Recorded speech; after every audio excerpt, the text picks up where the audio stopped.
आई फिर से मगर ये जवान वीडियो बनावता न तर लगे बुझाता मुकुट उस सर होता है माधर चौद बा का हलवा। नमस्कार प्रणाम, हमारा चैनल में स्वागत है आप लोग का।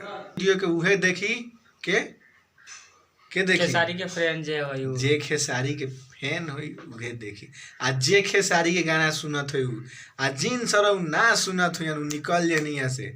तो यही से हमारे वीडियो के लास्ट तक देखिए और गौर से बात सुनिए। पवन सिंह के एगो दूगो गाना 4-5 दिन में आयल बा तो पूरा यूट्यूब छा गल बा, पूरा यूट्यूब छा गल बा। सुनिए तो मैं चौथा सुन, पूरा यूट्यूब छा गल बा कि हाँ पवन सिंह गाना हिट है हिट है।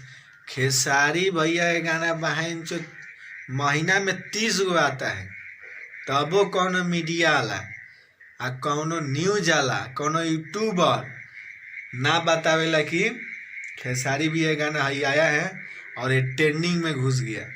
लेकिन हई दूगो आ गया है तो हर न्यूज में ये वो 9-17 बोल रहा है लोग। तो हई साला एगो राजन सिंह मुकुट बा, राजन सिंह मुकुट है उस सर होता एगो माधर चौद बा। उस सार खाली पवन सिंह के ऊपर एकदम बढ़िया बोली। आई फिर से मगर ये जवान वीडियो बनावता न तर लगे बुझाता फिर से बहन चुतवा भल जेल में से निकलना सर आ फिर से वीडियो बना फिर खेसारी भैया के मसूरिया कहता है वो बहन चुतवा खातिर तनी कमेंट में गाड़ी उड़ी गिर जौन चीज लिखे के बाद लिख दलो। हम तो बस वीडियो बनाए नहीं, हम बचपन से अभी तक खेसारी भैया के सपोर्ट में रहे नहीं।